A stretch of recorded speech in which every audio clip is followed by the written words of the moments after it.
خداوند متعال کی قائم کردہ حدود سے تجاوز کرنے والا انسان اچھا انسان نہیں ہے، بلکہ اگر کوئی دنیاوی قانون ہے، ملکی قانون ہے، یا کسی یونیورسٹی، کالج، سکول، مدرسہ دینیہ کا قانون ہے، یہاں مثلا جامعۃ المنتظر میں اگر کوئی طالب علم آتا ہے اور وہ قانون کو صحیح طرح سے فالو کرتا ہے تو وہ طالب علم محترم ہوتا ہے، اور ہر استاد اور ہر یہاں رہنے والا بڑا اس طالب علم سے پیار بھی کرتا ہے، محبت بھی کرتا ہے، عزت کی نگاہ سے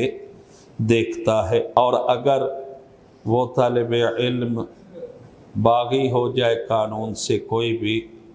تو ظاہر ہے نہ اساتذہ کو اچھا لگتا ہے نہ بزرگان کو۔ تو خداوند متعال نے بھی یہی نظام قائم کر رکھا ہے، اور یہ جتنے نظام بنائے گئے ہیں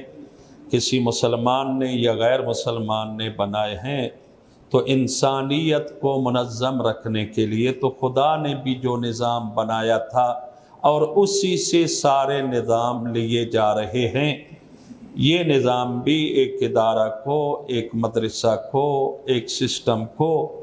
قائم اور منظم کرنے کے لیے بنائے جاتے ہیں، لہٰذا قانون کو فالو کرنے والا انسان اچھا ہے۔ جو قانون سے بغاوت کرتا ہے ہر قوم و ملت میں اچھا نہیں سمجھا جاتا اس کو۔